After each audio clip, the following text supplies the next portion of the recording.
আসসালামু আলাইকুম। সপ্তম শ্রেণীর প্রিয় বন্ধুরা, আশা করি তোমরা সবাই ভালো আছো। তো নতুন একটি পর্বে তোমাদের সবাইকে জানাই শুভেচ্ছা এবং স্বাগতম। সাথে আছি আমি মোহাম্মদ রাজীব ফ্রম স্কিল হাট বাংলাদেশ।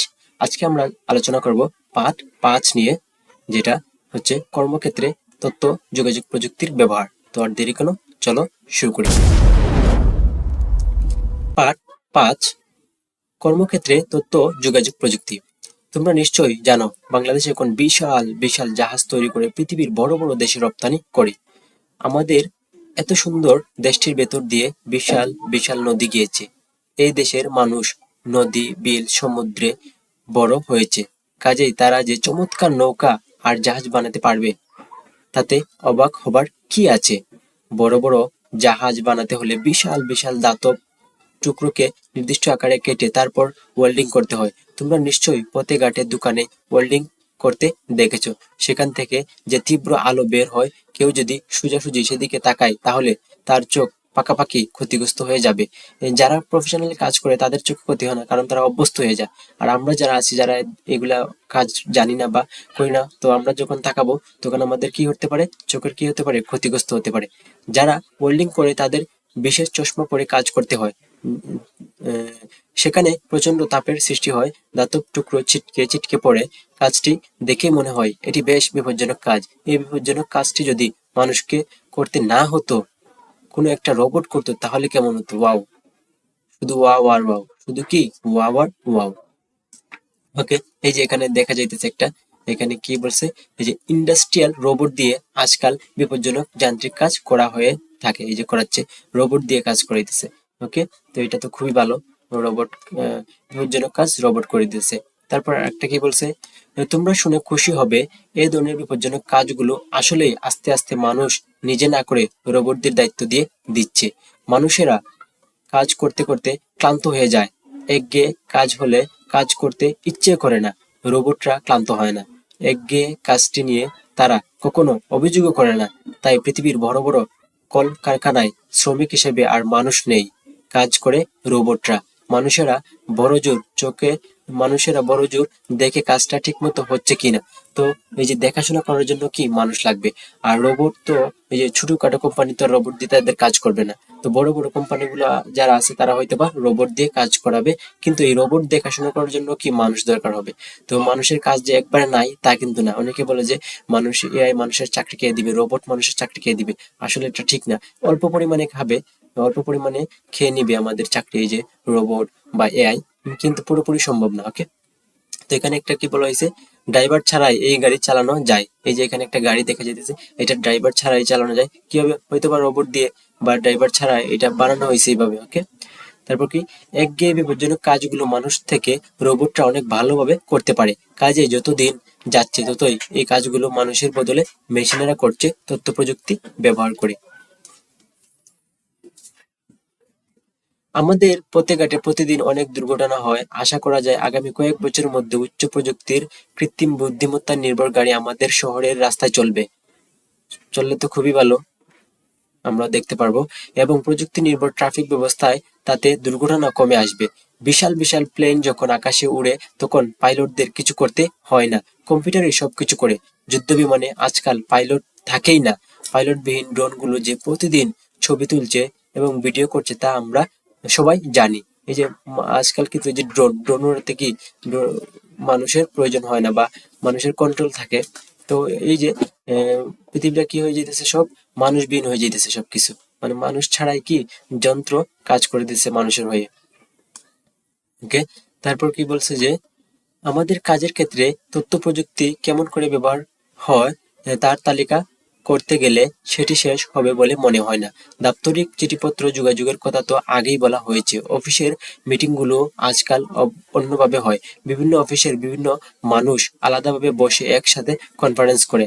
আমাদের দেশেই অনেক বিশ্ববিদ্যালয়ে ক্লাসরুম তৈরি হচ্ছে। একজন শিক্ষক তার ক্লাসরুমে পড়াবেন, সারা দেশের অসংখ্য মানুষ তার কাছে পড়বে। অফিস ব্যবস্থাপনা তথ্য প্রযুক্তি ছাড়া কল্পনাই করা যায় না। আগে অফিসে বড় বড় ফাইল এক রুম থেকে অন্য রুমে যেতে দিন পার হয়ে যেত। নতুন ইলেকট্রনিক ফাইল চোখের পলকে এক অফিস থেকে অন্য অফিসে চলে যায়। এই যে ইন্টারনেটের মাধ্যমে এক ক্লিকের মাধ্যমে আমরা কি করতে পারি, একটা ফাইল পাঠিয়ে দিতে পারি। অফিসের সবচেয়ে গুরুত্বপূর্ণ কাজগুলো হয় টাকা পয়সা বা অ্যাকাউন্টিং সংক্রান্ত তথ্য প্রযুক্তির কারণে সেই কাজগুলো এখন সহজ হয়েছে। বড় বড় বড় বড় লেজার লেজার খাতায় মাথা আহ, গুজে কিছু লিখতে হয় না, কম্পিউটার মুহূর্তেই মধ্যে সবকিছু করে ফেলে। মানুষের কাজের জায়গায় সব সময় কাউকে না কাউকে কিছু বলতে হয়, বুঝতে হয়, আলোচনা করতে হয়। এসব কাজের জন্য এত চমৎকার ব্যবস্থা বের হয়েছে, এত সুন্দর করে সবকিছু করে ফেলা যায় যে মাঝে মাঝে মনে হয় আগে এই কাজগুলো কেমন করে করা হতো। তো যারা এইগুলোর সাথে ইউজড হয়ে গেছে আধুনিক কাজের সাথে, তাদেরকে যদি আবার পুরাতন যুগে নিয়ে যাওয়া হয়, তারা কি হয়ে যাবে, পাগল হয়ে যাবে। কিন্তু আগের পুরাতন মানুষগুলা কি এগুলাই করতো।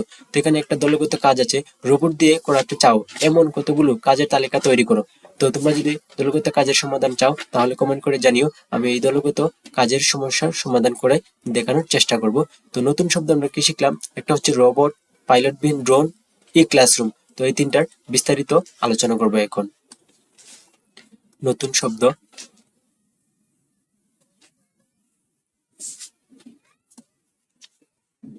এই যে নতুন শব্দ, প্রথমটা হচ্ছে কি রোবট, পাইলটবিহীন ড্রোন ও ই ক্লাসরুম। রোবট কি?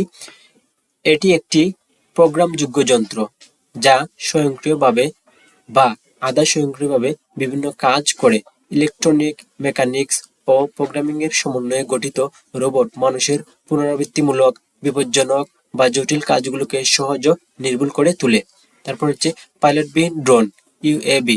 পাইলটবিহীন ড্রোন, ইউএভি, এটি হলো একটি চালকবিহীন উড়ন্ত যান যা দূর থেকে নিয়ন্ত্রিত হয় অথবা স্বয়ংক্রিয়ভাবে উড়তে পারে। এটি হলো একটি চালকবিহীন উড়ন্ত যান যা দূর থেকে নিয়ন্ত্রিত হয় অথবা স্বয়ংক্রিয়ভাবে উড়তে পারে। এই যে ড্রোনের মতো, ড্রোন মানুষ কি করে, দূর থেকে নিয়ন্ত্রণ করে, অথবা অনেক ড্রোন আছে নিজে নিজে কি করতে পারে, চলতে পারে। এতে সাধারণত ক্যামেরা ও সেন্সর থাকে এবং এটি ফটোগ্রাফি, নজরদারি, কৃষি ও সামরিক সহ বিভিন্ন কাজে ব্যবহৃত হয়, বিশেষত যেখানে মানুষের পক্ষে পৌঁছানো কঠিন বা বিপজ্জনক। এটা কি করতে পারে, এই যে পাইলটবিহীন ড্রোন কি করে দিতে পারে। সাপোজ মনে করো এই যে আমাদের বান্দরবান অনেক কি এই জঙ্গল বা অনেক বন, তো বনের ভিতরে এমন জায়গা আছে যেখানে মানুষ যাওয়া পসিবল না, কিন্তু এখানে একটা ভিডিও করার প্রয়োজন, তখন আমরা কি করতে পারি, এই যে ড্রোন দিয়ে ভিডিও করি। তো এরকম কাজ পসিবল হয় এই আবার দেখা যায় পাইলটবিহীন ড্রোন দিয়েও এই কাজগুলো করা যায়। এই ক্লাসরুম বা ডিজিটাল ক্লাসরুম, এটি একটি আধুনিক শিক্ষণ পরিবেশ যেখানে পাঠদানে ডিজিটাল প্রযুক্তি ও সরঞ্জাম যেমন কম্পিউটার, ইন্টারনেট, ইন্টারেক্টিভ ডিসপ্লে ব্যবহার করা হয়। এটি মাল্টিমিডিয়া কন্টেন্ট ও অনলাইন রিসোর্সের মাধ্যমে শিক্ষাকে আরো ইন্টারেক্টিভ, আকর্ষক ও কার্যকর করে তোলে। এই যে ই ক্লাসরুম, ওকে, ইলেকট্রনিক ক্লাসরুম। ইতে ইলেকট্রনিক, যেহেতু জায়গায় ই দেখবা তো ই মানে কি, ইলেকট্রনিক। ই ক্লাসরুম, ই কমার্স, তারপর হচ্ছে ইমেল, এইসব কি, সব ই দ্বারা ইলেকট্রনিক বোঝায়। ই দ্বারা কি বোঝায়, ইলেকট্রনিক। ই দ্বারা কি বোঝায়, ইলেকট্রনিক। ই দ্বারা কি বোঝায়, ইলেকট্রনিক। এই যে ইমেইল, ইমেইলের এই ই দ্বারা কি বোঝায়, ই দ্বারা বোঝায় ইলেকট্রনিক। তারপর হচ্ছে ই ক্লাসরুম, এই যে ই ক্লাসরুম, এই ই দ্বারা কি বোঝায়, ইলেকট্রনিক ক্লাসরুম। তারপর হচ্ছে ই কমার্স, ই কমার্সের ই দ্বারা কি বোঝায়, ইলেকট্রনিক। ওকে, সো এই তো ছিল পার্ট 5 নিয়ে আজকের আলোচনা। তো সামনের পর্বে আমরা পার্ট 6 নিয়ে আজ আলোচনা করব। সো ভিডিওটি যদি ভালো লেগে থাকে তাহলে অবশ্যই একটা লাইক, কমেন্ট এবং সাবস্ক্রাইব করে স্কিল আর্ট বাংলাদেশের সাথেই থাকবে। So thank you so much for watching this video. ভালো থাকো, সুস্থ থাকো, স্কিল আর্ট বাংলাদেশের সাথেই থাকো। আসসালামু আলাইকুম।